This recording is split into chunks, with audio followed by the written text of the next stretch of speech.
Hi guys, it's Nikki here. Welcome back. A little Sunday session today for IGTV and YouTube and leading into Monday Mojo about the power of when you really want to help someone, what's the best way to do it without projecting what you think is best for them onto them, and also the absolute beauty in listening and allowing space. So today's little 5 to 10 minute episode that I'm going to do is based off my own experience in helping my family recently, but also giving the dignity and the determination as a combination to be there for others and to make sure that you actually create a space to allow people to accept your help and to do so in a way that suits them. So I had dinner last night with a fabulous great friend of mine and her husband, and we were talking about, looking after your family members, or what happens when, for example, your parents are very stoic and they don't normally ask for help, and then you've got to bridge that gap between caring for someone and also allowing them the respect and the dignity they deserve to make their own decisions and to not feel that they're being patronized or mollycoddled or whatever else. And this is a really bigger topic because it's about a society where we want to help people and we know people are asking for help, but how do you actually find the middle ground where you can just provide and be of service and not project and make sure that you're doing it for yourself to tick a box? Let me give you 2 tips around that. The number one thing that I've learned, especially in caring for others recently and being stoic and fiercely independent myself, is that asking for help is actually quite a big challenge for people that are independent and have done things their own way, and especially a generation where it feels vulnerable to do that. So you have to create a safe place for people to feel comfortable for you to lean in and to step up and to help them out. And the way to do that is to listen. So instead of looking at a situation and think, I think it would be better if, for example, my mum would have this and this happen, and we railroad that, and I come in with a checklist of stuff to do because I feel that she would be better off this way.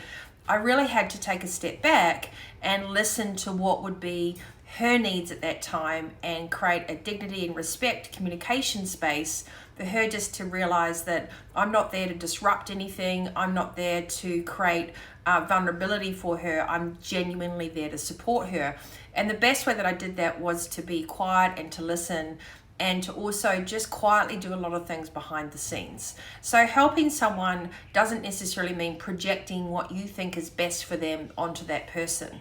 The best way that you can help someone is show that they're significant, is show that they matter and that their needs matter, and to listen. And the best way to do that is just to actually say to someone, hey, I'm here to help. What's the best way to do it? And if they go, no, I don't need it, doesn't mean you walk away in a huff and think, oh my God, they're going to be impossible to help. It means that you have to create a space where you allow there to be some trust between that, and you allow some space for communication and space for people to lean into you. And if you keep getting your ideas on people and wanting to swoop in and fix the world, but you don't give those people a chance to catch up and to accept your help, then you're going to be disappointed and they're going to feel railroaded. So if there's people that you really care about at the moment and they really are in dire straits, or perhaps they're not coping and you know it, then there's always a subtler way to provide significance and help. And that first step is to listen, right? And the second step is, this is not about you. If you genuinely want to help other people, or if you genuinely want to help your family members or your partner or your friend, you've got to remove your ego on what you think is the best outcome and be of service to that person, which is doing the very best next thing for them at that given time. Even though you might think 3 times down the track, this is where you want to have an outcome, sometimes you've got to allow an adjustment period for people that have been independent and stoic and fought to do things their way. When they really need your help, it's going to feel like they're breaking open a whole cage, and it's going to feel scary and vulnerable, and that in itself can reduce a lot of anxiety. So to reduce the anxiety with someone that you're trying to give help to, just go slow everything down and listen to what they need, and then do those things. So don't go, yeah, I hear you, you just want someone to be around and you just want some company, and then go and do completely opposite and try and rearrange their life, right? So listening is the most important tool.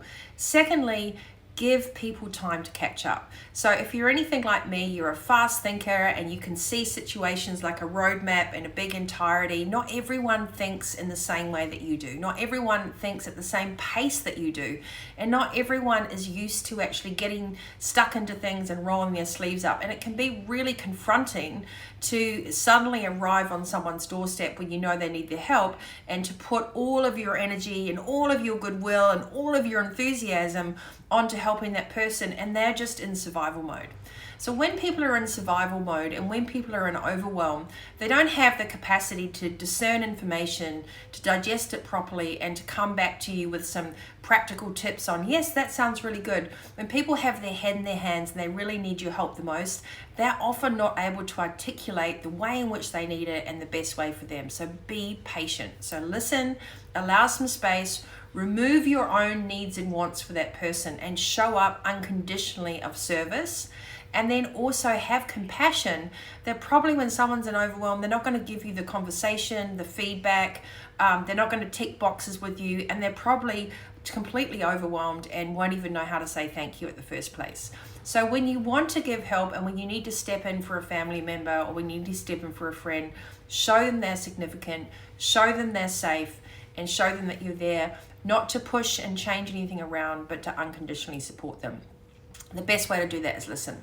Secondly, for example, with my family, we all have a lot of people that want to do good things, but my mum is 81 years old and she's looking after my 91-year-old dad. So me coming in and rearranging the house and moving everything around, thinking I'm doing a good job, is not going to do her an act of service at all. It's going to disrupt the routine and the status quo and everything that she's got settled, so that she has a base and a foundation. She knows where everything is. So respect someone's environment, respect someone's routine, respect their needs and wishes, and respect what they're trying to tell you. I think that's really, really important. And if you can do that, whether or not this is a work environment, whether or not it's a family environment, or whether or not it's a friend, if you truly care about someone, you're not there to push your needs and wants onto them. You're not there to project the ideal scenario onto them. You're just there to show up and to say, hey, I'm here, how can I help? And if they don't know how to answer that straight away, make them a cup of tea, go do some cleaning, look around, use your eyes, use your senses, use your common sense, and figure out where's the best next thing I could do to alleviate any pressure and show them that someone's there to support them. And I always say to my clients, marshmallows, not Maseratis. That's in my book. It's one of my favorite quotes, which is, really start out how you mean to continue. So if you come in and you try and do charitable work or, assistance programs, or you want to come and help your parents, make sure that what you're doing you can sustain, because then you'll have a much better long-term effect. You'll feel good about yourself. You're not railroading people and coming in and what I call binge helping. So binge helpers do it because they want to seem like they're rescuing people, and it's all a big bravado, and it's more about them than it is about helping anyone else. So the most subtle help that often no one sees, that's behind the scenes, is often the most valuable. And if you can remove yourself from the equation and do the small things on a more sustainable basis, you'll actually create bigger shifts in coordinates and a longer term help plan and results for anyone that you're taking care of. Whether or not that's you deciding to help out with an animal shelter, or you're deciding to help out with your parents like I am, or your children, or after school activities, or whatever else. Don't binge help. That's kind of liking yourself to martyrdom, which is, look at me, I'm doing so much, and then you don't sustain it. So the best type of help is there quietly behind the scenes. It listens to what that person or that group or that scenario needs. It doesn't project what we feel is the best for other people onto them. It shows significance. It creates a safe place for people to actually receive help, which I'll come to in a second. And lastly, it's a really, really beautiful thing that you can do for someone when you create a connection that they feel understood and that they have the space to lean in to accept your help. There's something quite magical about kindness and compassion and slowing everything down.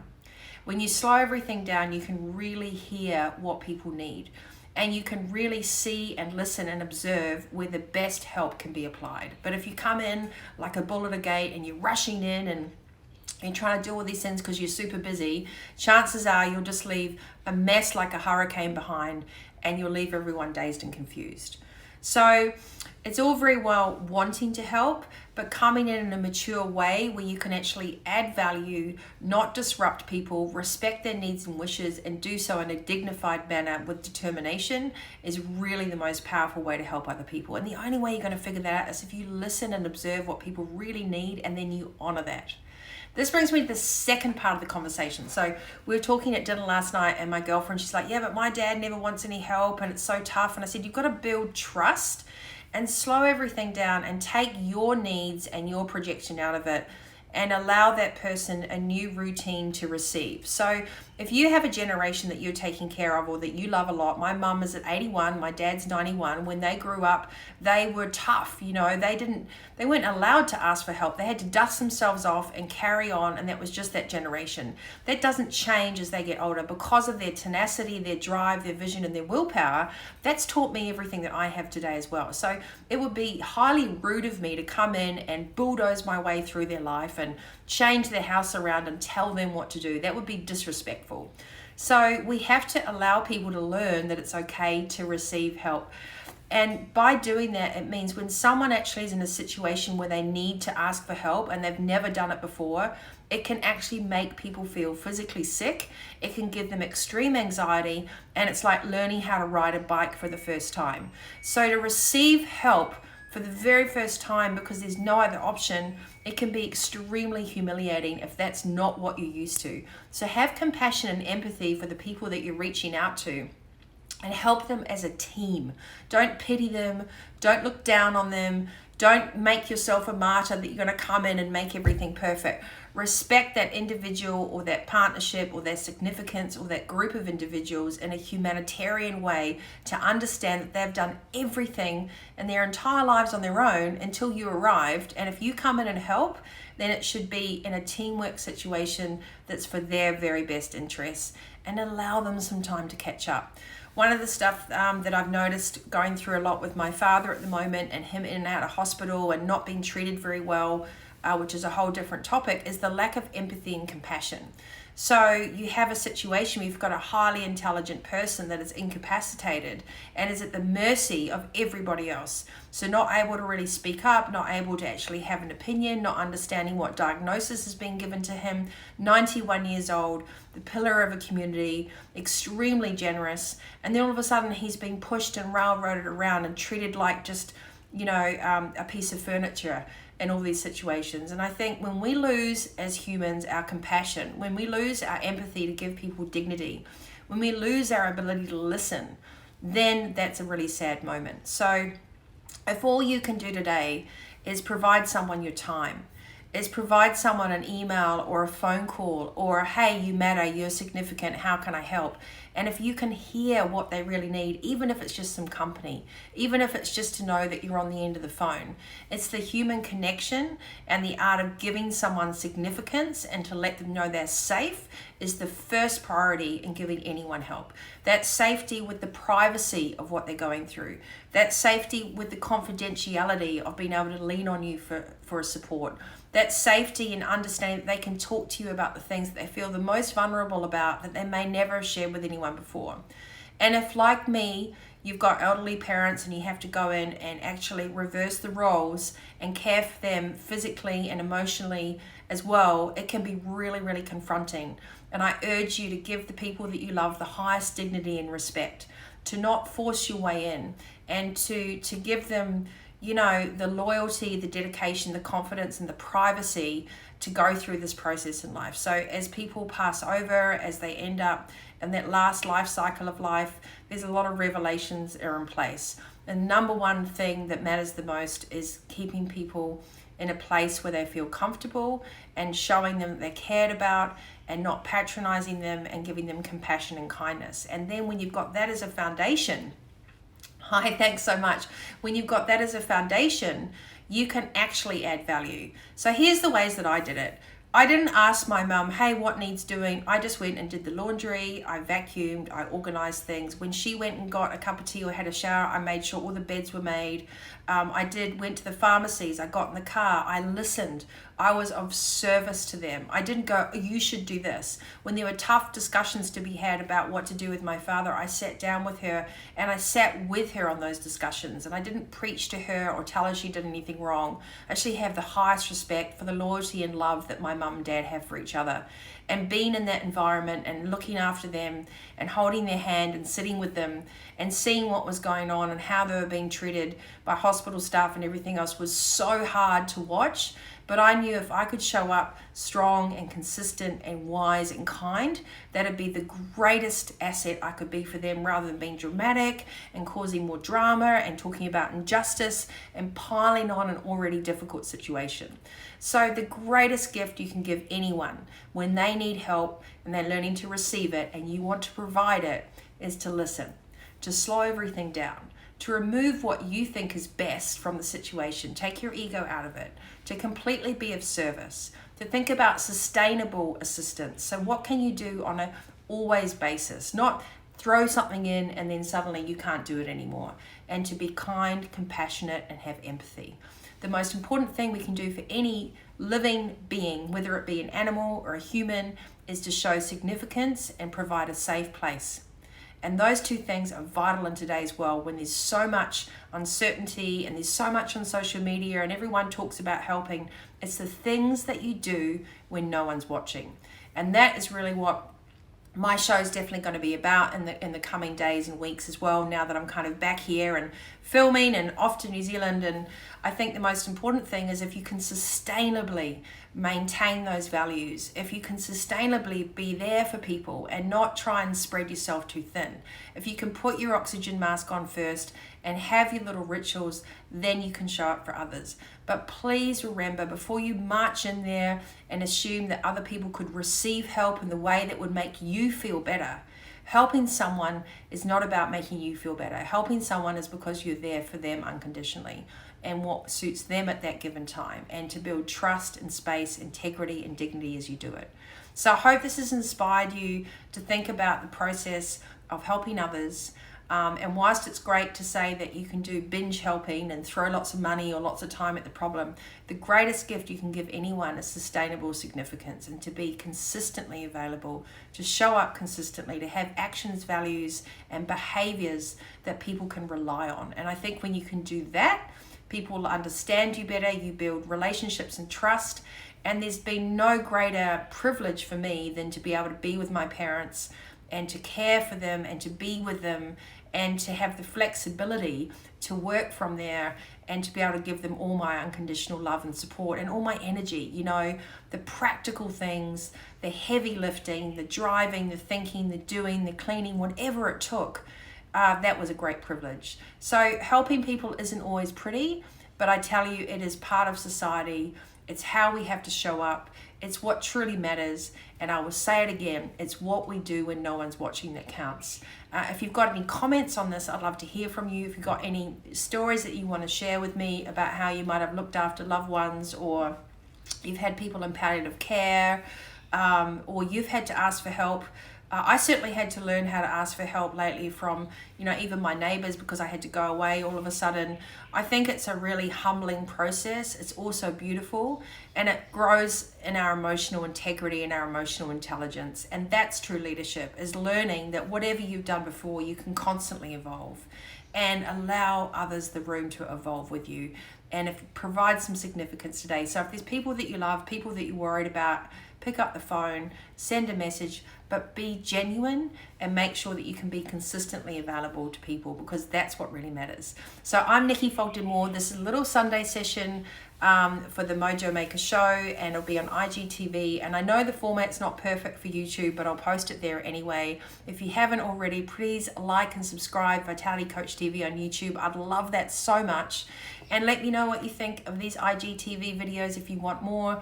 If you've got comments about caring for people and you want to navigate how to best help those you love when perhaps they're stoic and they don't want to let you in, then I've got a wealth of information, knowledge, and experience I'd love to share with you. And most importantly, to my tribe for being there while I've been going through this, thank you so much. So I wish you a wonderful day wherever you are, whenever you're listening to this. And the most important thing we can do in this life is to be fully accountable, to show up as our very best selves in the most sustainable way, in the most genuine way, and you can never go wrong. I hope you've had a great day, and I hope you enjoyed this video. And don't forget, you can also listen to the Mojo Maker podcast on iTunes, Spotify, and come check me out on Instagram and Fogden-Moore. Until next time, you stay healthy, wealthy, and wise. Bye.